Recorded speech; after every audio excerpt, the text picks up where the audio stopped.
Muy bien, jóvenes, el día de hoy vamos a hablar de síndrome nefrótico para continuar con nuestras actividades docentes. Entonces,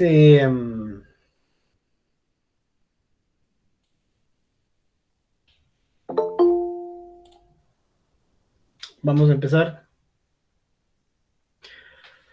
Muy bien, este es uno de los temas clásicos en pediatría. Realmente es la época de la vida en la que más miramos nosotros esta patología. Ahora Así que es común cuando ustedes hacen su práctica en el hospital, en servicios de encamamiento, especialidades o eh, niños de 2 años para arriba, que veamos nenes que tienen esta enfermedad que es muy característica, ¿verdad? Porque por ahí andan en los corredores a veces y son muy típicos, ¿verdad? Por el edema tan manifiesto que tienen, ¿verdad? Y que obviamente a uno lo orientan a que se trate de un problema renal. Entonces hoy vamos a hablar de síndrome nefrótico. Aclaremos entonces algunos conceptos. Por ejemplo, cuando yo hablo de nefrosis, realmente me estoy refiriendo a una patología a nivel del glomérulo en donde ha habido una alteración de su permeabilidad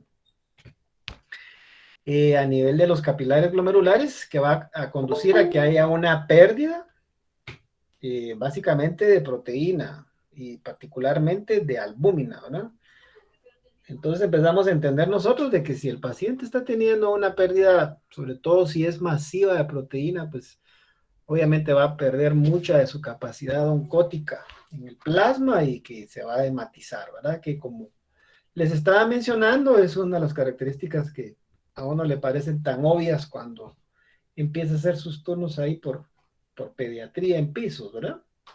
Se trata de una patología proliferativa y exudativa. Esto me está hablando entonces de qué? De inflamación, ¿verdad? Exudativa ya me está hablando de que es un proceso inflamatorio y que tiene también una respuesta que es como una reacción al insulto, ¿verdad? En el cual puede haber cierto tipo de proliferación de tejido, ¿verdad? Como cuando uno tiene una llaguita o una lastimadura que tiene aumento del tejido circulante, ¿verdad? Pues también dentro de los glomérulos ocurren esta como reparación, llamémosle así, pero que es más una respuesta al insulto inflamatorio, ¿verdad? Por eso decimos que se trata de una patología proliferativa y exudativa. ¿Cuáles son las características del síndrome nefrótico? Y que nos deben ayudar a separarlo del síndrome nefrítico que vamos a ver en la próxima clase. Básicamente, proteinuria que tiene características de ser masiva. Ya vamos a ver su definición. Dos, subsecuente a esto, una hipoproteinemia. Tres, igualmente, un edema tipo anasarca. ¿Va? No es un edema solo del rostro, el edema facial típico del paciente renal, sino que es un edema masivo, ¿verdad? Esa es una de las características más importantes. Y cuatro, la presencia de hiperlipidemia, ¿verdad? Sin la cual, pues, eh, no se da la constelación que esperaríamos como clásica en el síndrome nefrótico y que también tiene una explicación fisiopatológica. ¿Qué tan común es? Pues en países desarrollados nos dan una tasa de 2 a 7 casos nuevos por cada 100,000 niños menores de 18 años. Uno de cada 6,000 va a desarrollar esta condición.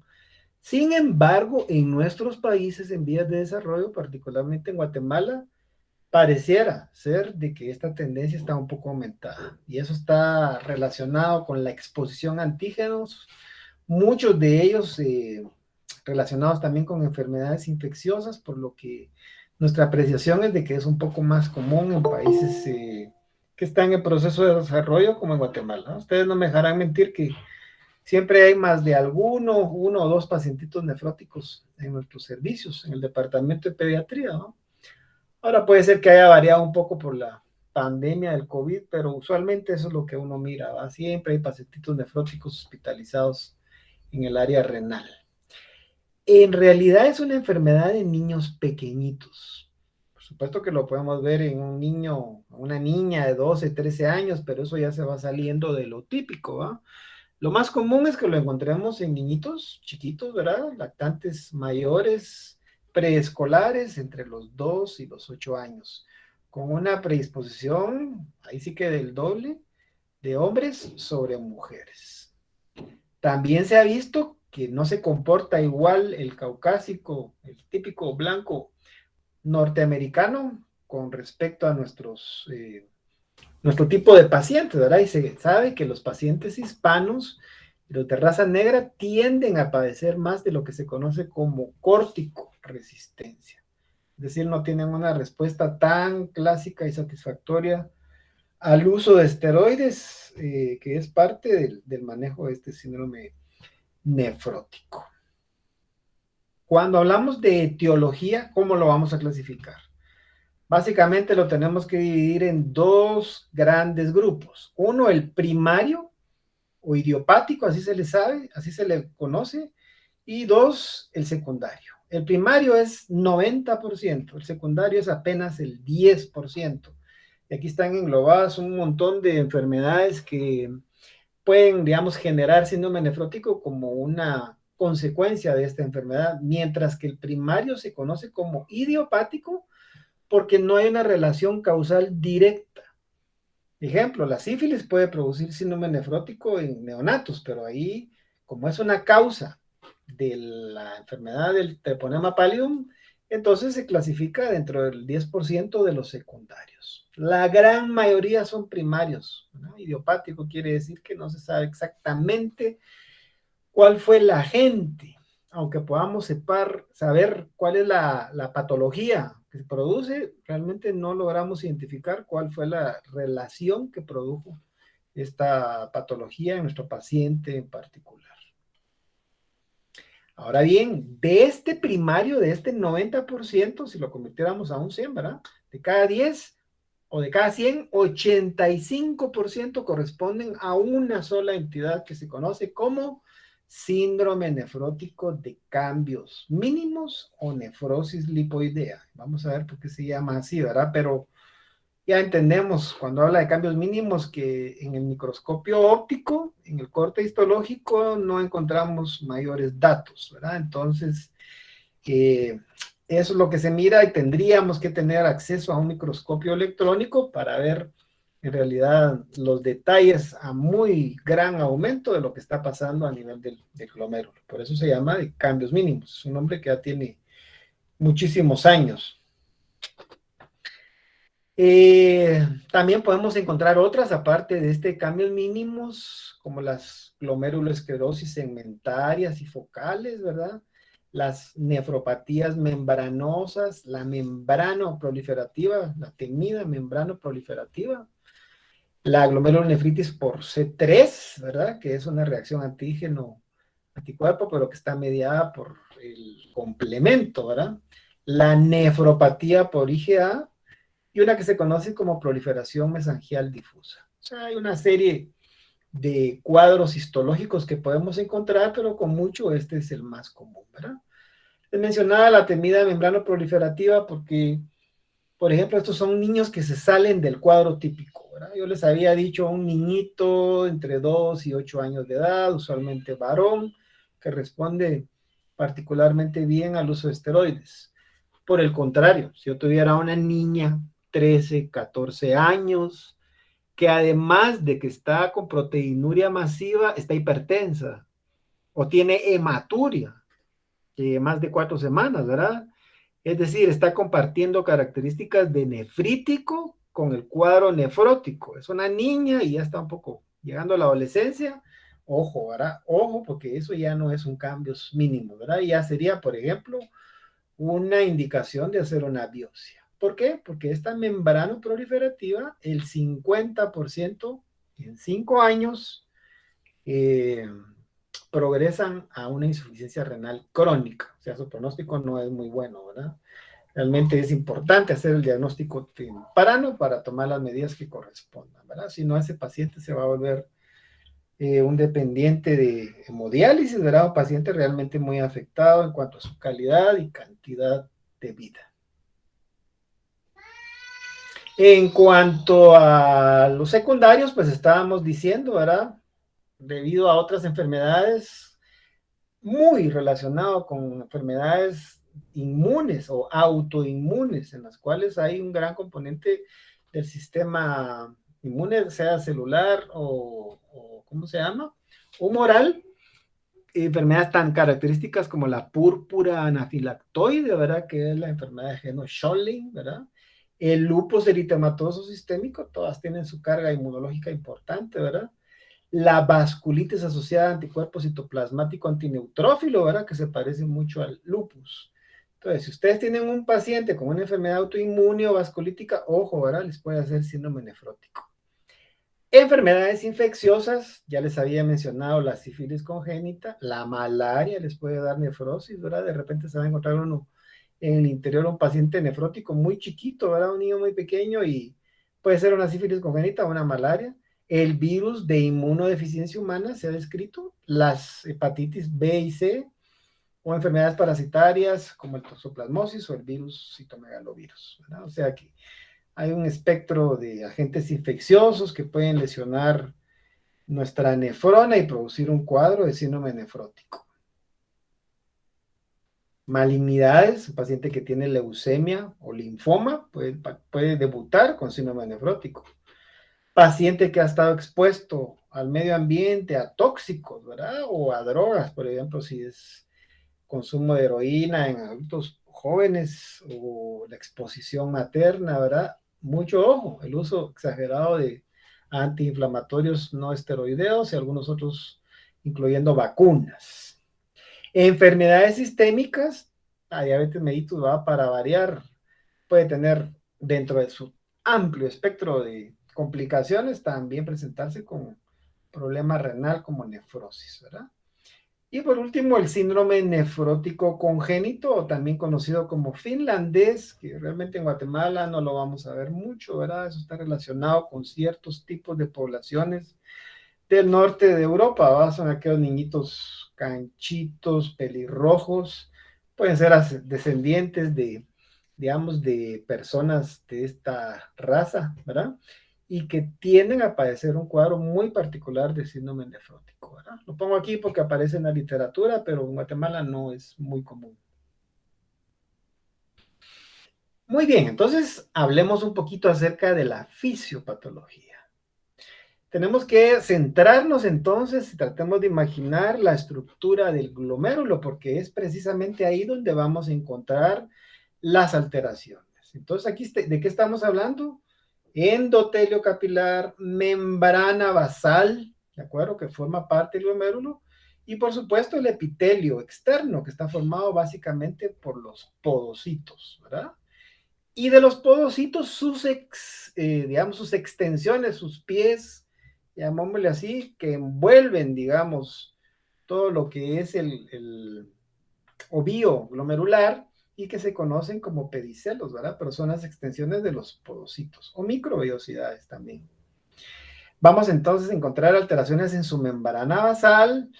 Hay algunas sustancias ahí, por ejemplo, cuando estamos hablando de algunas glomerulopatías de las más agresivas, ya va a haber afección no solamente del endotelio capilar o del epitelio, sino también de la membrana basal con una proliferación a ese nivel, ¿verdad? Entonces también es importante. Y parte de la fisiopatología es el cambio en la electronegatividad, como vamos a ver en este momento. Nosotros sabemos perfectamente que las proteínas se filtran a través del glomérulo dependiendo del tamaño, eso lo vamos a ver en un momento, pero también dependiendo de su carga eléctrica.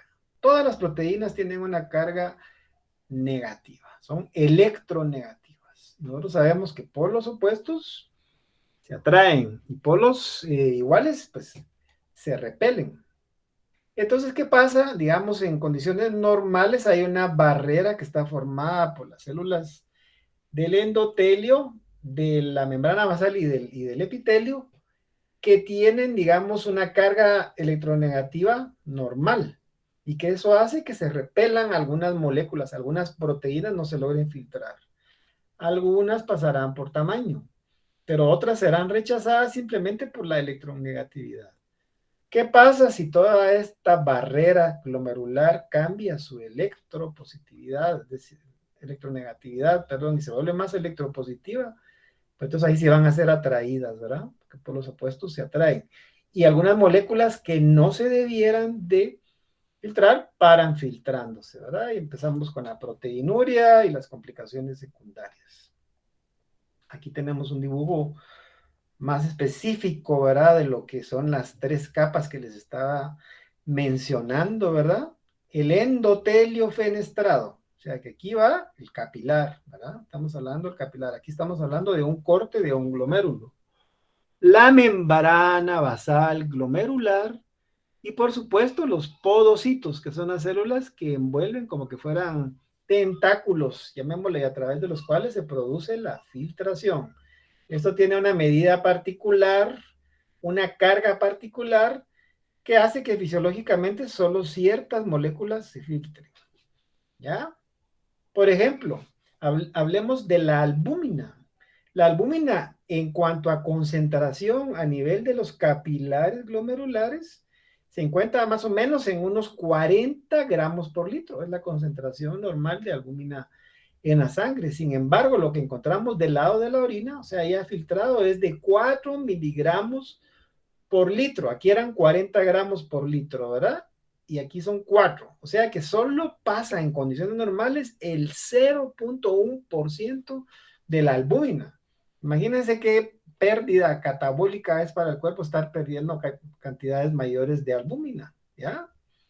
Y por eso es de que estos pacientes se hematizan y también se desnutren porque es una pérdida constante y es una fuga de proteínas importantes a través de la lesión que se ha producido a este nivel. ¿De acuerdo? La tasa de filtración glomerular ya lo sabemos que un adulto es de más o menos, un adulto de 1,73 de estatura será unos 125 ml por minuto. De ahí se puede deducir según la edad y el peso del y la estatura del paciente, ¿verdad? Muy bien, esto también se le conoce como glucocálix, ¿verdad? Que es la parte del endotelio. Aquí tenemos una microfotografía, pero esta es electrónica, ¿verdad? Y podemos ver exactamente lo que les decía. Miren, los podocitos realmente envuelven desde el exterior, o sea, en el lado contrario a donde está el endotelio, los vasos sanguíneos, extendiendo sus microvellosidades, ¿verdad? Como que fueran tentáculos, realmente como que fueran raíces de un árbol, ¿verdad? Lo envuelven totalmente y es a través de estos podocitos que se produce la filtración. Miren a este nivel qué tupido está, que eso sería una condición normal, ¿verdad? Realmente es una malla. Ustedes imagínense una malla, pero de la más fina. Y así es como funciona el glomérulo. Y por eso se llama filtración, porque a través de esa malla es que tienen que filtrarse las moléculas que deben pasar y las que no. Aquí miraríamos un corte histológico, ya no con tanto aumento, y sí podríamos, digamos, explicarnos aquí los componentes de la anatomía microscópica, ¿verdad? Por ejemplo, la membrana basal glomerular, ¿ya? El endotelio fenestrado, glucocálix, ¿verdad? Y los podocitos, que serían los externos. Y se está filtrando de la sangre hacia el espacio glomerular, ya en la cápsula de Bowman. Y aquí ya se va a filtrar a través de los túbulos para producirnos la orina, ¿verdad? Acuérdense que aquí se va engrosando lo que es la membrana basal y se va formando lo que se llama el mesangio capilar, que es como la estructura de sostén. ¿Y por qué es importante? Y luego buscar en un corte histológico, porque también tenemos afección, no en el caso de cambios mínimos, pero en algunas otras patologías en donde aquí vamos a encontrar alteraciones, por ejemplo, una proliferación. De ahí viene la glomerulonefritis mesangial moderada o la membrano proliferativa, ¿verdad? O sea, todas las que son mesangiales o las mesangiocapilares me está incluyendo no solamente la afección de los podocitos, sino también de otras estructuras de sostén. Obviamente, esto sería una patología mucho más severa y con un peor pronóstico. Ahora es una reacción inmune mucho más compleja. Si nos vamos ya a la microscopía electrónica, pero ya mínimo en cuanto al tamaño, estamos hablando de nanómetros, ¿verdad? Y de Daltons. pues vamos a encontrar que hay algunas estructuras que se llaman diafragmas y que rodean la unión del podocito de la membrana basal, ¿verdad? Y es a través de estas pequeñas aberturas, que serían como los ojitos, ¿verdad? De la malla por donde se filtra, donde se produce la filtración glomerular, tanto del lado basal, o sea, capilar, como hacia la cápsula de Bowman, hacia el espacio epitelial, ¿de acuerdo? Son hendiduras de apenas 30 a 40 nanómetros, ¿verdad? Y están unidas por estos diafragmas. ¿Ya? Estos diafragmas son como las estructuras de sostén que le dan, digamos, rigidez o consistencia a lo que es el glomérulo, pero que se ven afectadas en enfermedades como el síndrome nefrótico. Esto era precisamente lo que les estaba enseñando. Es literalmente una malla. Si pudiéramos extenderlo, miraríamos las estructuras de filtración de esta manera, como una malla en condiciones normales, ¿ya? Membrana basal, glomerular, dice, forma normal, se miran los espacios, ¿verdad? Que está muy cerrado. Pero cuando ya han habido cambios nefróticos, lo que vamos a encontrar es de que muchas de estas estructuras se han fusionado, como pasa en el síndrome nefrótico, hay una fusión de los podocitos, ¿verdad? Y han creado grandes espacios por donde se filtra no solamente el plasma y algunas proteínas, sino otros componentes que son importantes en la sangre y que explican la fisiopatología, ¿verdad? Esto sería un cambio. Miren la gran diferencia que hay en cuanto a superficie de filtración, ¿verdad? Por aquí se van a escapar mucho más moléculas. Miremoslo, sigámoslo viendo desde el punto de vista de microscopía electrónica.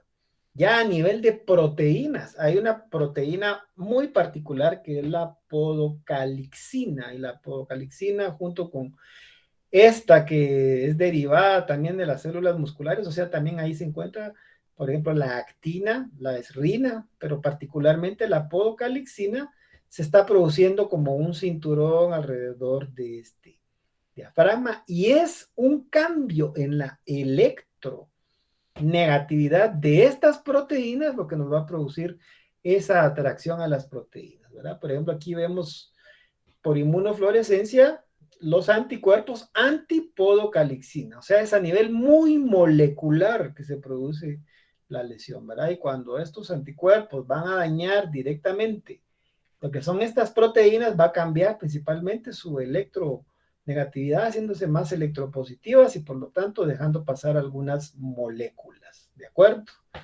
Entonces sabemos, por ejemplo, que esta podocalixina es una cialoglicoproteína, ¿verdad? De apenas 140 kilodaltons. Y que su función fundamental es mantener esos diafragmas que habíamos mencionado abiertos, ¿verdad? Esta se va atacada directamente por estos complejos inmunes, ¿verdad? Aquí tenemos anticuerpos antiesrina y aquí antipodocalixina. Ahora aquí está la esrina y la podocalixina.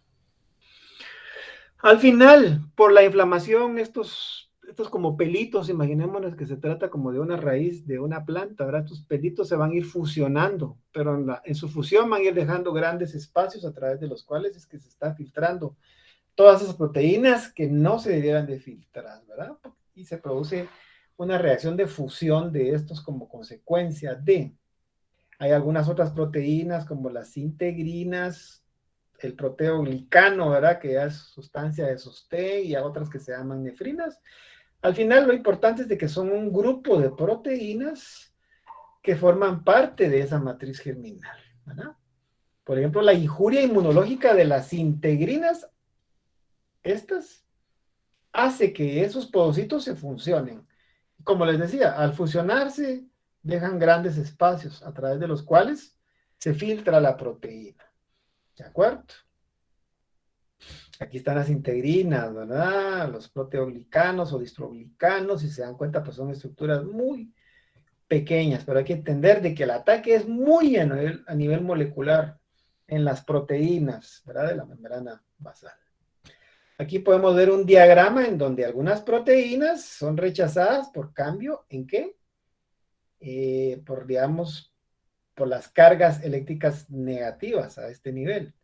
Y algunas moléculas, dependiendo del tamaño, van a lograr filtrarse. Esto sería en condiciones normales, pero aquí todas las estructuras, los pedicelos de los podocitos están todos muy bien integrados. Aquí están los diafragmas, ¿verdad? Y a través de eso se filtra normalmente lo que se tiene que filtrar, ¿verdad? En condiciones normales se filtran solutos hasta de 40.000 kilodaltons, imagínense. Miren esta proteína que habíamos dicho por acá. Esta apenas tiene 140 y aquí estamos hablando de 40.000, que realmente son estructuras muy pequeñas. Y por eso se llama enfermedad de cambios mínimos, porque en el microscopio electrónico de óptico no miro yo absolutamente nada.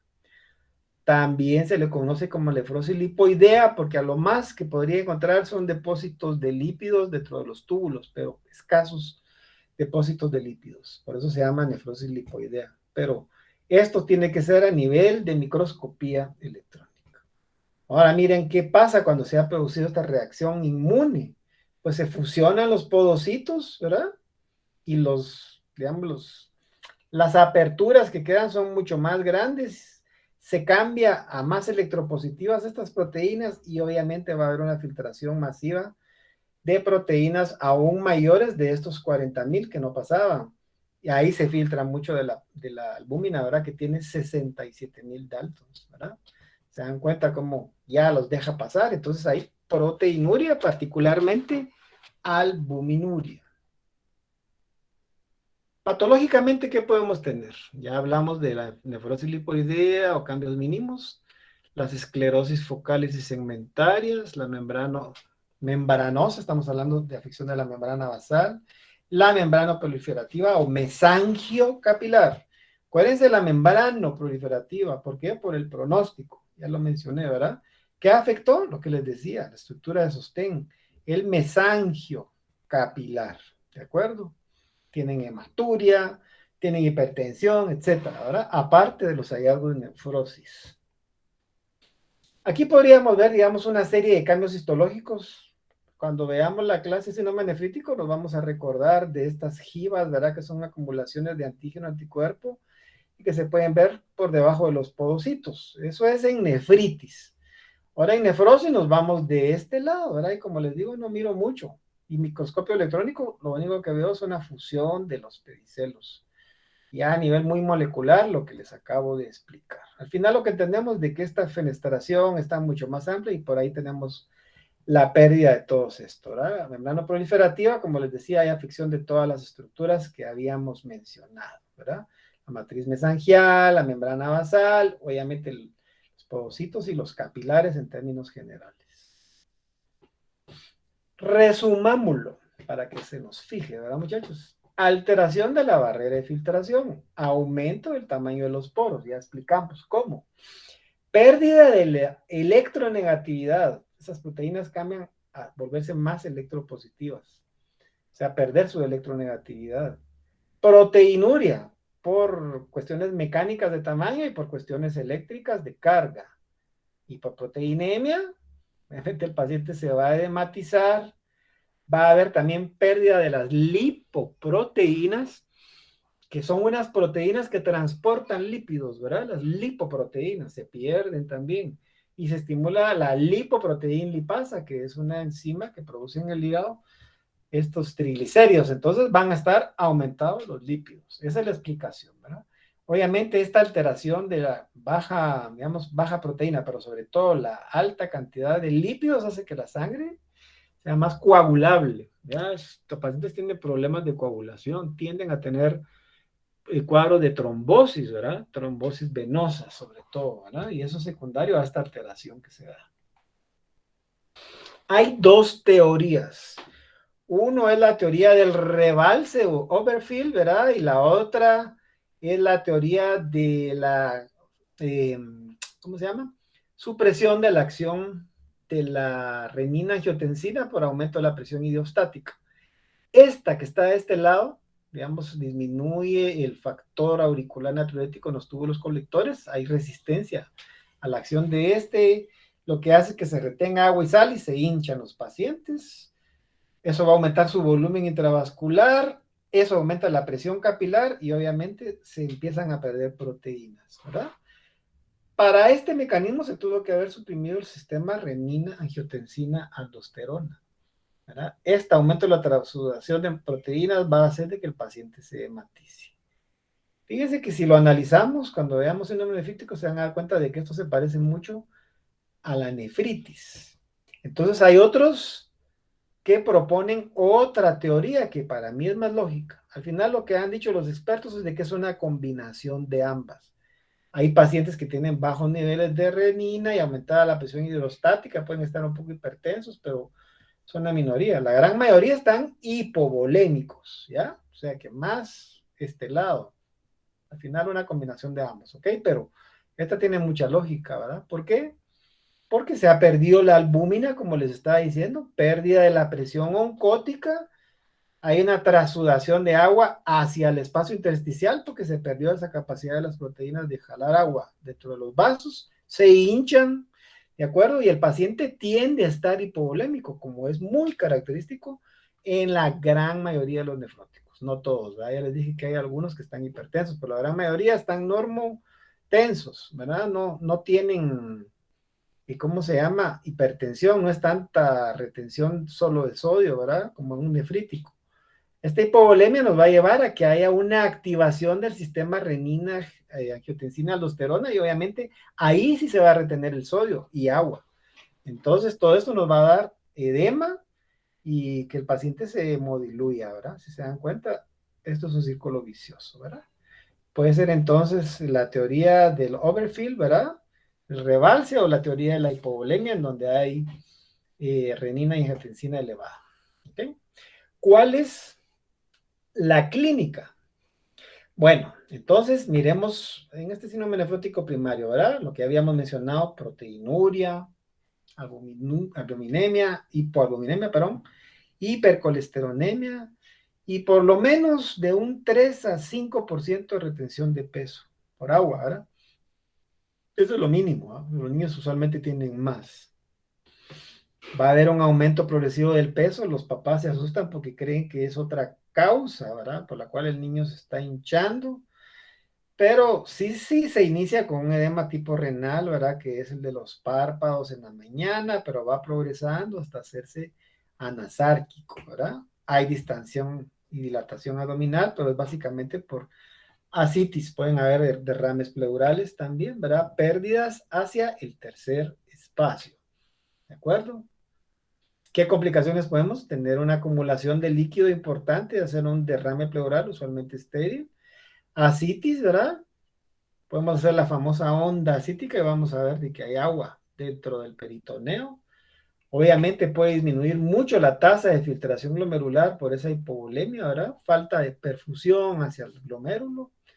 Bueno, está tan bajo como 50 ml por minuto. La proteinuria usualmente arriba de 5 gramos, la albúmina usualmente por debajo de 2 en la sangre, ¿verdad?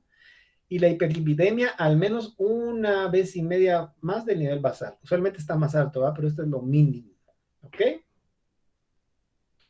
¿Qué complicaciones podemos tener? Puede llegar a ser tan baja la tasa de filtración glomerular que el paciente entrara en una insuficiencia renal aguda. Se puede dar, ¿verdad? Eso es una complicación del nefrótico. Una serie de tubulopatías en donde ya no solo se afecta el glomérulo, sino los túbulos. Tromboembolismo, como les estaba diciendo, ¿verdad? Puede ser tromboembolismo a nivel de las cavas o una femoral, etcétera, ¿verdad? Es algo peligroso. ¿Ya vieron qué tan peligroso es eso? Ahora con el COVID, ¿verdad? Las embolias pulmonares. La hiperlipidemia que habíamos mencionado con su alteración de la coagulación, ¿verdad? Y hay una predisposición a las infecciones. Ojo, el nefrótico es un paciente inmunodeficiente. Si yo tuviera que decir a quiénes voy a vacunar contra el COVID, de los primeros que tengo que poner en la lista junto con los problemas hematológicos, ¿verdad? Como por ejemplo, una leucemia, es a los nefróticos. Ojo, tienen una inmunodeficiencia, ¿de acuerdo? Por supuesto, los renales crónicos también van en ese grupo. ¿Por qué? Por varios mecanismos. Número uno, estamos perdiendo un montón de moléculas preciosas a través de esa proteinuria, del sistema de complemento y de algunas otras que están como mediadores de la inflamación, ¿verdad? Entonces se vuelve ineficiente nuestro sistema inmune. También se pierden globulinas, por supuesto, ¿verdad? Y dos, el encharcamiento de los tejidos, el hecho de que haya agua en los espacios, el tercer espacio, facilita muchísimo el trabajo de las bacterias, ¿verdad? Entonces muchos de esos pacientes paran infectados. Nos hacen una neumonía que no tenía por qué y es indicación de ponerle la vacuna de neumococo rápidamente a estos niños, ¿verdad? Que estén bien cubiertos, o nos pueden hacer una peritonitis espontánea.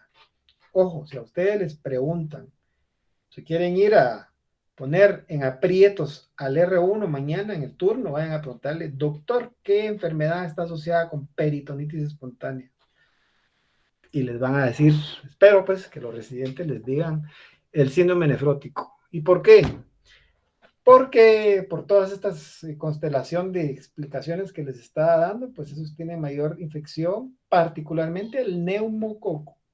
O sea, la peritonitis espontánea del nefrótico es usualmente causada por neumococo, ¿de acuerdo? Por la misma razón, ¿verdad? Insuficiencia renal aguda, ya hablamos de esa pérdida del volumen plasmático, peor si a eso le estamos añadiendo una serie de medicamentos, ¿verdad? Antiinflamatorios no esteroideos, ¿verdad? Algunos medicamentos para controlar la presión, algunos diuréticos que a veces se abusa de esos medicamentos, ¿verdad? Se obliteran las células epiteliales, se terminan afectando los túbulos, ¿verdad? Y nos hacen una necrosis tubular aguda, ¿verdad? Compresión extratubular por el edema. Todo eso influye a que el paciente que tenía unos cambios mínimos puede parar con una insuficiencia renal, ¿verdad? Es una complicación que hay que vigilarla, ¿de acuerdo? Tromboembolismo, ya dijimos, hasta el 50% de los pacientes. Hay una procoagulabilidad, ¿verdad? Se pierden los factores anticoagulantes a expensas de una ganancia de los procoagulantes, aumento de la agregación plaquetaria, esto por los mismos lípidos, ¿verdad? Y la hiperlipidemia. Al final, los pacientes, y por supuesto el tratamiento esteroideo también forma parte de esta tendencia al tromboembolismo. Se afectan las arterias renales, ahí sí se termina de dañar el riñón, ¿va? Ahí sí nos hacen un fallo renal inmediato, de las venas de las piernas profundas, ¿verdad? Las afenas, la cava, ¿verdad? Por supuesto, coronarias y pulmonares, que sería una complicación letal, muy, muy delicada. Infecciones, ya dijimos, la pérdida que hay, ¿verdad? No solamente en el peritoneo, también en los pulmones o aún meningitis nos pueden hacer los pacientes por todo esto, ¿verdad? ¿De acuerdo? Bueno, entonces tenemos que hacer el diagnóstico. ¿Cómo vamos a hacer el diagnóstico? Muy bien, entonces vamos a hacerle su tira de orina cuando llega la emergencia, el paciente muy hematizado, ¿verdad? O la consulta externa, y lo primero, nos salen 4 cruces en la tira de orina, ¿verdad?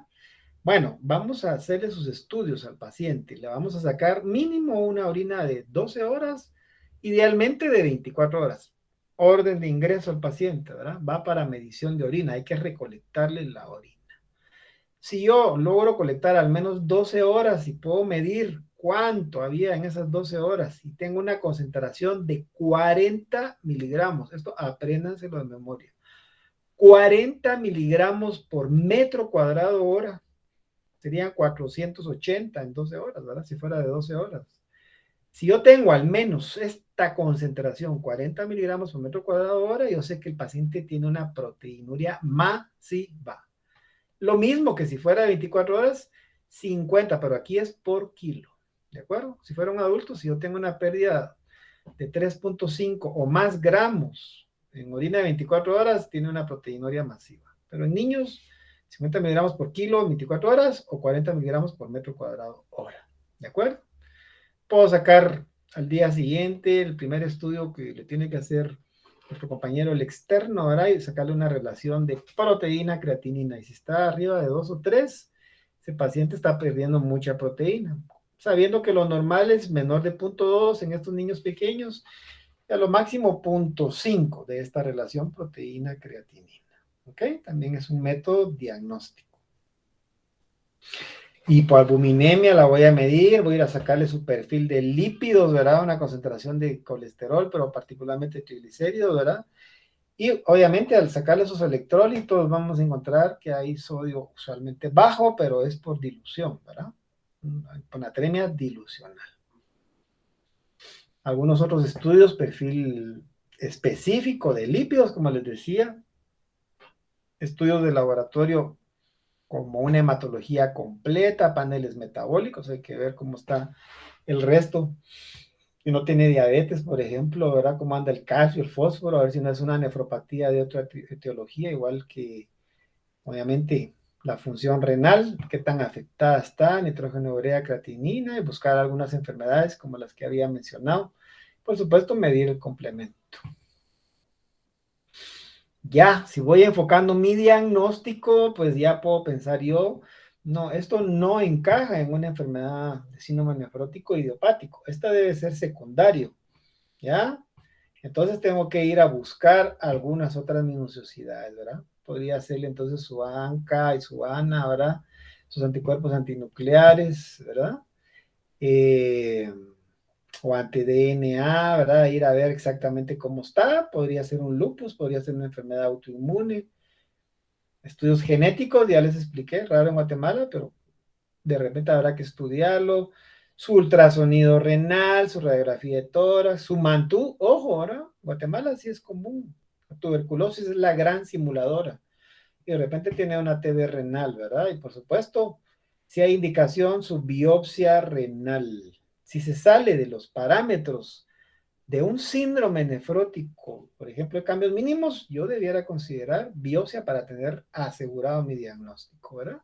Estas son las indicaciones de biopsia. Por ejemplo, al inicio, que el niño sea menor de 1 año, ojo, no es normal. Que tenga una hematuria así macroscópica, ¿verdad? No, los nefróticos no sangran por la orina, eso no es normal. Que tenga una hematuria microscópica y que persista, lo que les había dicho, ¿verdad? Que tenga una hipocomplementemia, sobre todo C3 persistente, eso pareciera que compartiera características con el nefrítico, no es normal en el nefrótico, ya es una indicación, ¿verdad? Que esté hipertenso, explicamos las dos teorías, ¿verdad? Y si está hipertenso, sobre todo si es sostenida, veámosle su renina, su angiotensina y miremos si realmente el paciente no tiene una indicación para hacerle biopsia, ¿verdad? Fallo renal, ¿verdad? Que no sea por la hipovolemia y sobre todo si hay causas secundarias que yo esté sospechando. Por supuesto, si después de darle tratamiento el paciente no mejora, hay que hacerle biopsia. Por ejemplo, una proteína una proteinuria que persiste a pesar de que llevo 4 semanas de inducción de la remisión, así se le llama, que es haberle dado dosis diaria de esteroides y no, que le quita la proteinuria, indicación de biopsia, ¿verdad?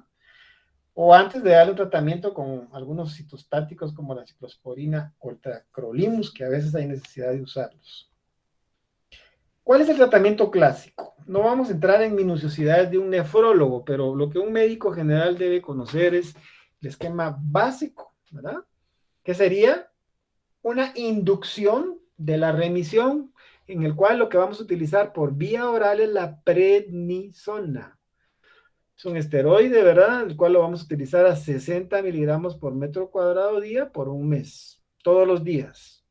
Con eso tendría que entrar en remisión el paciente, o sea, dejar de tener proteinuria masiva. Luego de 4 semanas, yo le voy a dar otras 8 semanas, digamos, otros 2 meses, pero ya 40 miligramos por metro cuadrado, días alternos. Muchos de estos pacientes están hematizados, pero no por el síndrome nefrótico, sino porque ya nos hicieron Cushing, ¿no? Hay que tener cuidado porque estas son dosis un poco altas de esteroide, ¿verdad? Y sí pueden hacer Cushing, ¿verdad? Igual para suspenderse lo va a haber que hacerlo paulatinamente, ¿verdad? Por eso dice disminuir 25% semanal después de estas 8 semanas, para que al cabo de un mes, 3 meses, 4 meses, pues yo haya logrado omitir los esteroides. Eso sería una evolución normal, ¿ya? Si hay corticoresistencia, pues lo que voy a utilizar va a ser alguno de estos quimiostáticos que van a ir a actuar directamente al glomérulo, ¿verdad? Evitando esa proliferación que estábamos mencionando. ¿Cómo los clasifico de acuerdo a la respuesta del tratamiento? El ideal, el que quisiera yo, es el córtico sensible, aquel que responde en la inducción a la remisión, las primeras 4 semanas. Ya después de ese tratamiento yo ya no tengo proteinuria, ya está libre de proteínas por más de 3 días. Luego ya vienen los que no quisiéramos, el córtico dependiente.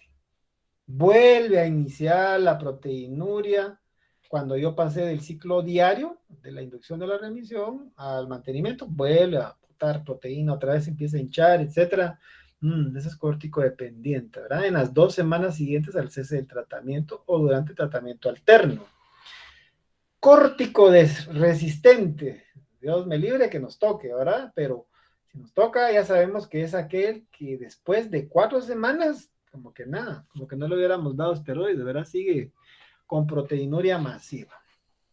Recaídas frecuentes, son 3 en un año o 4, perdón, 3 en 6 meses o 4 en un año, ¿verdad? Estos ya son indicaciones de corticoresistencia, recaídas frecuentes, córtico dependiente también podría ser, ¿verdad? Ya sería indicación de biopsia también, ¿verdad? Y las recaídas infrecuentes, que son menos de 3 en 6 meses y 4 en un año. En Guatemala es muy común que el paciente, después de que se le ha iniciado su inducción, se le han terminado los estudios, se le da ingreso para que siga por consulta externa, que la familia no cumpla con el tratamiento, entonces el paciente va a entrar en recaída, ¿va? Pero es por la falta de tratamiento. Otra causa muy importante en Guatemala es el parasitismo intestinal. Eso sí, es un estudio que se hizo en el Roosevelt y sí se vio de que había una relación, una correlación directa entre la presencia de Ascaris o algún otro nematodo y que el paciente haga una corticoresistencia o dependencia. Entonces también hay que tratarle eso, ¿verdad? Porque estos son antígenos extraños al cuerpo que están estimulando su sistema inmune. No cabe mal darle una dosis de mebendazol a estos pacientes, ¿verdad? Pronóstico. 90% están dentro de los córticos sensibles. 60% de los sensibles por estas condiciones, parasitismo y otras situaciones, pueden tener recaídas, ¿verdad? Pero se recuperan. Si recaen antes de 3 meses, hay que enviar al especialista y probablemente biopsia, ¿verdad? O si es después de 3 meses, pues otra vez hay que iniciar el esquema. El 15 al 20% no van a referir, no van a responder a los esteroides y obviamente hay que referir al especialista. Aquí se está hablando del pediatra, ¿verdad? Un médico general debiera de manejar desde entrada, aunque fueron cambios mínimos, a un paciente con un nefrólogo, ¿verdad? No, pues no se recomienda ser muy valiente en el sentido de animarse uno a tratar solito un nefrólogo, un nefrótico, ¿verdad? Un pediatra con especialización podría manejar cambios mínimos, pero si hubiera alguno de estos, obviamente lo más recomendable es a la par de un nefrólogo pediatra. ¿Ok? Muy bien, ¿tienen alguna duda, comentario?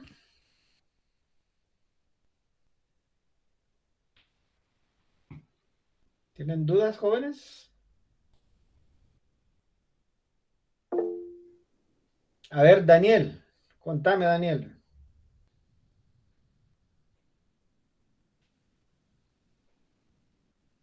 Dale, Daniel, ¿me oís? Daniel levantó la mano, pero no lo podemos oír. Escribí tu pregunta entonces. No, no te escuchamos, pero la puedes escribir.